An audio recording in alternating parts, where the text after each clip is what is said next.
नमस्कार दोस्तों।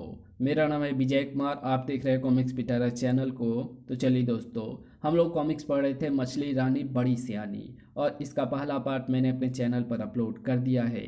पहले पार्ट में मैंने इस कॉमिक्स को 16 पेज तक कवर कर लिया था। अब इस पार्ट में इसके आगे कहानी को शुरू करते हैं। रणविजय ने अपनी खाली टोकरी उठाई और जौहरी बाजार जा पहुंचा। क्या बात है भाई, क्या चाहिए? भाई, मेरे पास एक हीरा है, मैं उसे बेचना चाहता हूँ। जरा देखे तो सही कि तुम्हारे पास कैसा हीरा है। अभी दिखाता हूँ। रणविजय ने हीरा निकालकर जौहरी को दिखाया। ओह, ऐसा जगमगाता हीरा तो मैं अपने जीवन काल में प्रथम बार देख रहा हूँ। मुझे किसी भी तरह इस आदमी से ये हीरा खरीद लेना चाहिए। उसने रणविजय से कहा, मैं इस हीरे को 50 स्वर्ण मुद्राओं में खरीद सकता हूँ। ठीक है। जौहरी ने उसी समय रणविजय को 50 स्वर्ण मुद्राएं देकर वो हीरा खरीद लिया। रणविजय के जाने के पश्चात मुझे ही ये हीरा राजा शंकर देव के पास ले जाना चाहिए। वे हीरे जवाहरातों के सच्चे पारखी हैं। मैं ये हीरा राजा शंकर देव को कई सौ स्वर्ण मुद्राओं में बेचकर काफ़ी मुनाफा कमा सकता हूँ। ये सोचकर जौहरी हीरे को लेकर राजा शंकर देव के दरबार में पहुंचा और उन्हें वो हीरा दिखाया। अद्भुत! ये हीरा तो सचमुच ही बेशकीमती है महाराज, तभी तो मैं ये हीरा आपके पास लेकर आया हूँ। जौहरी, हम तुम्हें मुहमांगा इनाम देंगे, पर तुम हमें ये बताओ कि ये हीरा तुम्हारे पास आया कहाँ से? मारे गए। अगर मैंने राजा शंकर देव को सच सच नहीं बताया तो ये मुझे जीवित नहीं छोड़ेंगे। जौहरी को सोच में पड़ा देख, क्या सोच रहे हो जौहरी? तुमने हमारी बात का जवाब नहीं दिया। महाराज, ये हीरा मैंने एक मछली बेचने वाले से लिया था। क्या तुम उस मछुआरे को जानते हो? जानता तो नहीं हूँ महाराज, पर इतना ज़रूर पता है कि वह मछुआरा प्रतिदिन शंकरगढ़ के बाजार में मछलियाँ बेचने आता है। तब ठीक है, कल तुम्हें हमारे साथ बाजार में चलकर उस मछुआरे की पहचान करनी होगी। हम उस मछुआरे से मिलना चाहते हैं। जो आज्ञा महाराज। तब शंकरदेव ने जौहरी को स्वर्ण मुद्राओं से भरी एक थैली पुरस्कार में दी।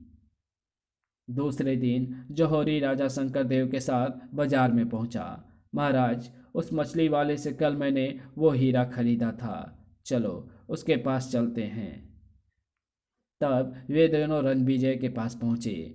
हम इस राज्य के राजा शंकरदेव हैं। हम तुमसे ये पूछना चाहते हैं कि कल जो हीरा तुमने इस जौहरी को बेचा था, वो हीरा तुम्हें कहाँ से मिला था? महाराज, वो हीरा मुझे बेगवती नदी में रहने वाली एक मछली ने दिया था। तब तो ये मछुआरा उस मछली से और भी हीरे लाकर दे सकता है। ये सोचकर उसने रणविजय से कहा, रणविजय, तुम्हें उस मछली से 100 हीरे लाकर हमें देने होंगे। हम उन हीरों को अपने मुकुट में जड़वाएंगे। लेकिन महाराज, वो नन्ही सी मछली 100 हीरे लाएगी कहाँ से? हम कुछ नहीं जानते। तुम्हें हर हालत में कल 100 हीरे लेकर हमारे पास आना है। याद रखना, अगर तुम 100 हीरे ना ला सके तो मैं तुम्हें मौत के घाट उतार दूंगा।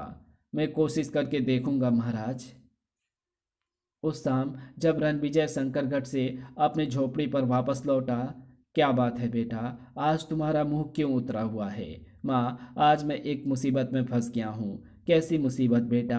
तब रणविजय ने शंकरदेव से हुए वार्तालाप के बारे में गाय माँ को बताया। सारी बात सुनकर, इसमें इतना परेशान होने की क्या बात है बेटा? ये आप क्या कह रही हैं माँ? राजा शंकरदेव ने तो मुझे जान से मारने की धमकी दी है। बेटा, तुम इसी समय नदी के तट पर जाकर उस नन्ही मछली को पुकारो और उसे सारी बात बताओ। वो तुम्हारी सहायता अवश्य करेगी।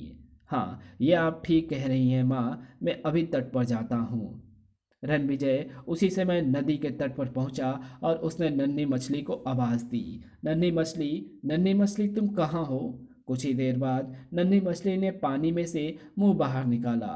क्या बात है, तुम इतने उदास क्यों हो? मछली रानी, मैं बड़ी मुसीबत में फंस गया हूँ और तुम ही मुझे उस मुसीबत से निकाल सकती हो। तब रणविजय ने मछली को सारी बात बताई। सारी बात जानकर रणविजय, मैं जानती हूँ कि शंकरगढ़ का राजा शंकरदेव बहुत क्रूर एवं लालची है।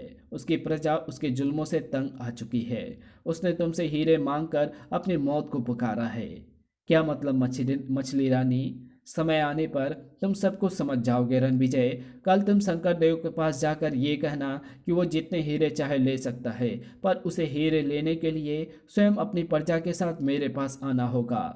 अच्छा, तुम कहती हो तो मैं राजा से ऐसा ही कह दूंगा। दूसरे दिन रणविजय ने शंकरगढ़ जाकर शंकरदेव से ऐसा ही कहा। ठीक है, हम मछली की बात को मान लेते हैं और अभी तुम्हारे साथ वेगवती नदी के तट पर चलते हैं।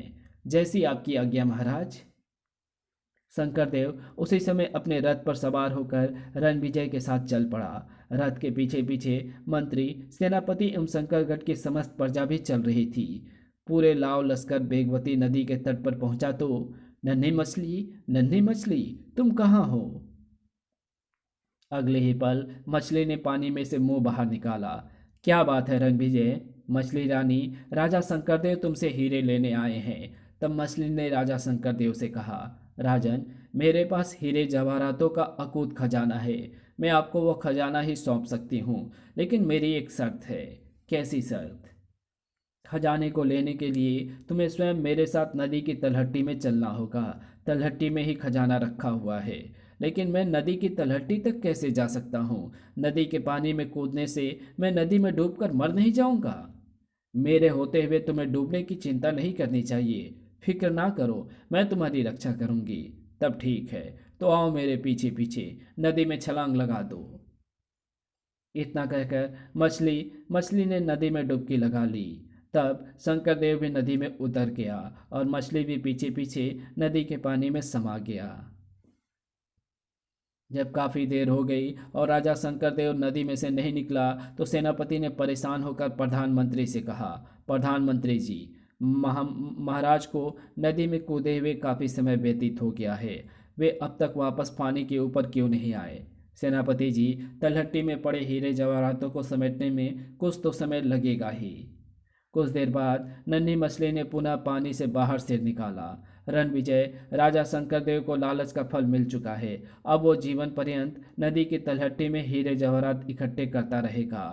क्या मतलब मछली रानी? मतलब ये कि नदी में डूबकर राजा शंकरदेव मर चुका है। मैंने जानबूझकर ही शंकरदेव से नदी में कूदने को कहा था। ओह, ये तो बहुत बुरा हुआ। बुरा नहीं, यह सब तुम लोगों के हित में अच्छा ही हुआ है। सब लोग उसके जुल्मों से तंग आ चुके थे। तुम्हें यकीन ना हो तो तुम शंकरगढ़ की प्रजा से पूछ सकते हो।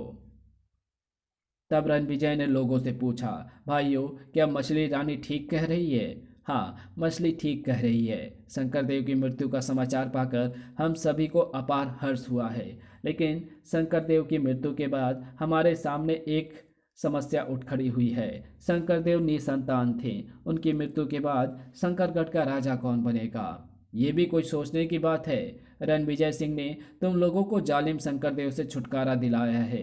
इसलिए रणविजय सिंह ही शंकरगढ़ का नया राजा बनना चाहिए। मछली रानी, तुम ये क्या कह रही हो? मैं और शंकरगढ़ का राजा? मैं ठीक ही कह रही हूँ रणविजय, तुम्हें ही शंकरगढ़ का राजा बनना है। मछली रानी, हमें आपकी बात स्वीकार है। रणविजय सिंह ही हमारे नए राजा होंगे। दूसरे ही पल राजा रणविजय सिंह अमर रहे। नए राजा रणविजय सिंह की जय। प्रधानमंत्री ने रणविजय सिंह से कहा, रणविजय सिंह जी, आपको हमारे साथ राजमहल चलना होगा। हम कल ही आपका राज्य अभिषेक करना चाहते हैं। प्रधानमंत्री जी, पास ही में मेरी बहन एवं गाय माँ रहती है। मैं उनको भी अपने साथ ले जाना चाहता हूँ। तब झरना और गाय को साथ लेकर रणविजय शंकरगढ़ पहुंचा।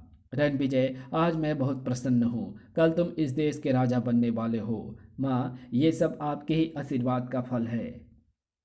दूसरे ही दिन रणविजय का राज्य अभिषेक कर दिया गया। शंकरगढ़ के निवासियों, आज से रणविजय सिंह ही तुम्हारे नए राजा हैं। इनका हर आदेश आपको मानना होगा। अब रणविजय सिंह शंकरगढ़ का राजा बनकर वहां का राजकाज सुचारू रूप से चलाने लगा। एक दिन प्रधानमंत्री उससे बोले, महाराज, मैं आपसे कुछ पूछना चाहता हूँ। पूछो प्रधानमंत्री जी, क्या पूछना चाहते हो? महाराज, आप हर समय उदास से रहते हैं। क्या आपको कोई दुख है या फिर आप शंकरगढ़ के राजा बनकर प्रसन्न नहीं हैं? प्रधानमंत्री जी, आपको भ्रम हुआ है। हम कहाँ उदास रहते हैं। महाराज, आप सच को झुठला रहे हैं। आपको अवश्य कोई दुख है। याद रखिए महाराज, जिस देश का राजा दुखी हो उस देश की प्रजा कभी भी सुखी नहीं रह सकती। आप अपनी उदासी का कारण बताइए। आपकी उदासी का निवारण शीघ्र ही किया जाएगा। ये सुनकर रणविजय सोच में डूब गया। फिर कुछ सोचकर, प्रधानमंत्री जी, आप आप जिद कर रहे हैं तो सुनिए। हमें अपने पूज्य पिताजी की बहुत याद आती है। पता नहीं वे किस हाल में होंगे। महाराज, आपके पिताजी किस नगर में रहते हैं? आप नगर का नाम एवं अपने पिताजी का नाम बता दीजिए।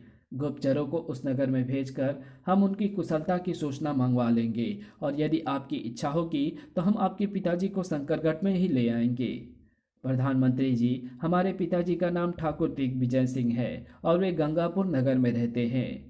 महाराज, मैं आज ही गुप्तचरों को गंगापुर नगर भेज देता हूँ। जैसे आपकी मर्जी प्रधानमंत्री जी। प्रधानमंत्री ने उसी समय दो विश्वसनीय गुप्तचरों को बुलाकर आदेश दिया, तुम दोनों को इसी समय गंगापुर नगर जाना है और वहाँ के निवासी ठाकुर दिग्विजय सिंह के बारे में छानबीन करके पूर्ण जानकारी लानी है। जो आज्ञा प्रधानमंत्री जी। गुप्तचर उसी समय गंगापुर नगर की ओर रवाना हो गए। पिताजी से बिछड़े हुए हमें कितना लंबा अरसा हो गया है। पता नहीं अब वे किस अवस्था में होंगे। दूसरी ओर गुप्तचरों ने गंगापुर नगर पहुंचकर अपनी पूछताछ प्रारंभ की। भाई, यहाँ ठाकुर दिग्विजय सिंह कहाँ रहते हैं? ठाकुर दिग्विजय सिंह? उस आदमी ने अपनी स्मृति पर जोर डाला। तब पास खड़े दूसरे आदमी ने गुप्तचरों से कहा, भाई, इस गांव में तो एक ही ठाकुर दिग्विजय सिंह हुए हैं और उन ठाकुर दिग्विजय सिंह का आजकल कोई अता पता नहीं है। वे अपनी हवेली छोड़कर बरसों पहले यहाँ से चले गए थे। ओह, लेकिन उतनी उनकी पत्नी, घर बार, बच्चे सब कहाँ हैं? भाई, क्या तुम हमें ठाकुर दिग्विजय सिंह के बारे में पूर्ण जानकारी दे सकते हो? तो सुनो, बहुत समय पहले की बात है। ठाकुर दिग्विजय सिंह की पहली पत्नी के स्वर्गवास हो जाने के पश्चात दूसरा विवाह बिजली से किया।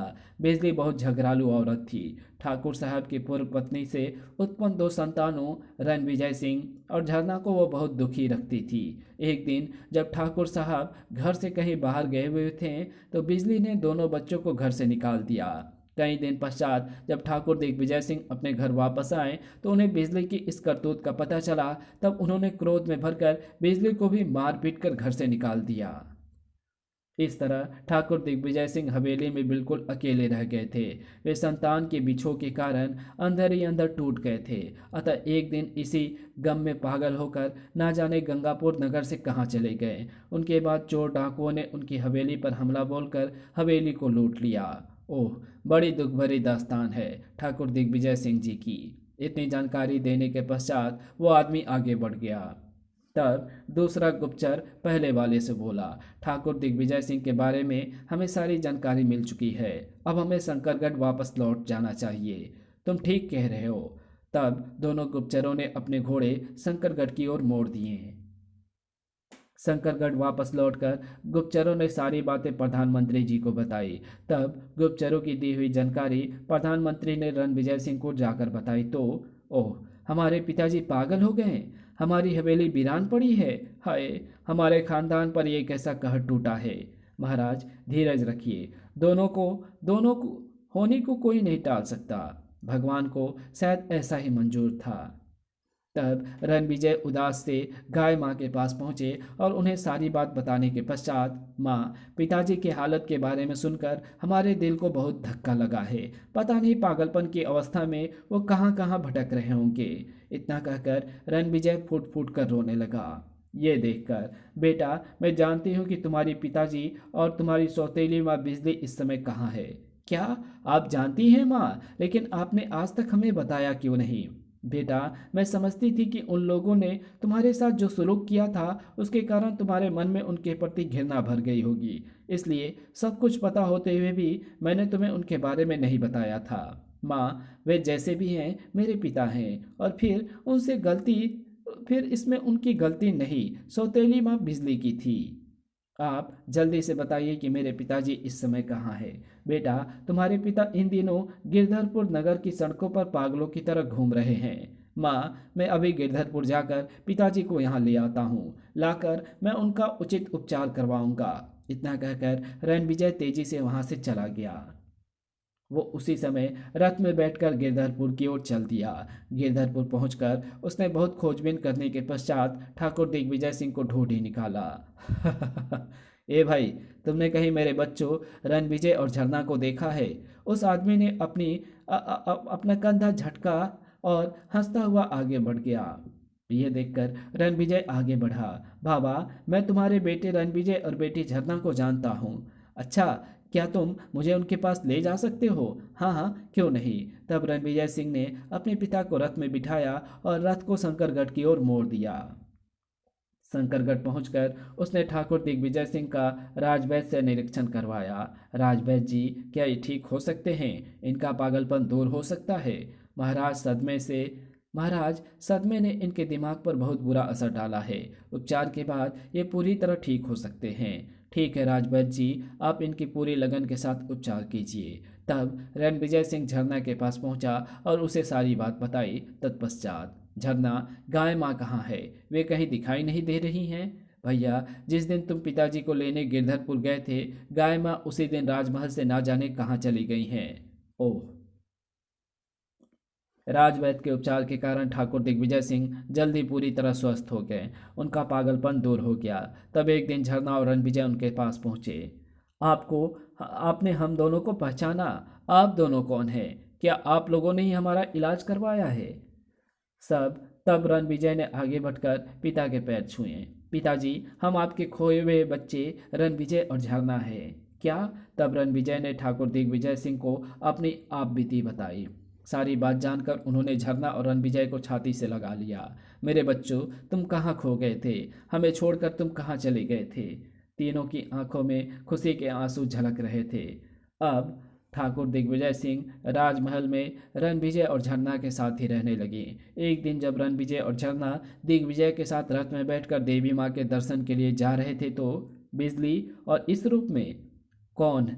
माँ, ये बिजली माँ है। बिजली माँ भीख मांग रही है। तब रणविजय ने रथ रोका और कौन हो तुम? माँ, मैं तुम्हारा बेटा रणविजय हूँ। तब रथ से उतरकर ठाकुर दिग्विजय सिंह वहां आए। रणविजय, इस दुष्टा के पांव छोड़ दो। ये पांव छूने के काबिल नहीं है। इसी ने तो तुम्हें घर से निकाल दिया था। पिताजी, ऐसा ना कहिए। ये जैसे भी है हमारी माँ है, और माँ हमेशा पूजने योग्य होती है। ये सुनकर उस बुढ़िया ने, जो कि वास्तव में बिजली ही थी, लज्जा से सिर झुका लिया। ये देखकर, माँ शर्मिंदा ना हो, आओ हमारे साथ चलो। बेटा, मैं इस योग्य नहीं हूँ। मैंने तुम पर बहुत अत्याचार किए हैं। माँ, अब उन बातों को भूल जाओ बेटा। तब रणविजय बिजली को अपने साथ राजमहल में ले आया। एक दिन सब लोग अपने महल के उद्यान में बैठे हुए थे तो बिजली, एक बात हमारी समझ में नहीं आई। जब मैंने क्रोध में भरकर तुम्हें अपने घर से निकाल दिया था तो तुम अपने मैके रामपुर में अपने पिता ठाकुर हरपाल सिंह के पास क्यों नहीं गई और भिखारिन क्यों बन गई? स्वामी, मैं किस मुंह से अपने पिता के घर जाती? उन लोगों को मेरे चिड़चिड़े स्वभाव के बारे में पूरी तरह मालूम था। सारी बात जानकर वे लोग भी मुझे दुत्कार देते। ऐसी अवस्था में मेरे सामने भीख मांगकर खाने के अलावा और कोई रास्ता भी तो नहीं था। कैसे कैसे संकट हमारे परिवार पर आए थे। राजा रणविजय का सारा परिवार अब एक जगह एकत्रित हो गया था, इसलिए अब उनकी उदासी दूर हो गई थी। अब वो प्रसन्नचित्त होकर राजकाज संभालने लगा। रणविजय ने अपनी गाय माँ की मूर्ति राजमहल के बाहर स्थापित करवाई। वो प्रतिदिन उस मूर्ति की पूजा करता था। और इसी के साथ ये कहानी यहीं समाप्त हुई। तो ये आपको मोटिवेशनल और इंस्पायरिंग स्टोरी कैसी लगी? अगर आपको ये वीडियो अच्छी लगी तो इस वीडियो को लाइक शेयर कमेंट ज़रूर कर देना, और हमारे और भी चैनल को सब्सक्राइब ज़रूर से कर लेना। इसका नाम है हिंदी स्टोरी पिटारा, डिवाइन टेक्नोलॉजी और biography Pitara. Thanks for watching my videos.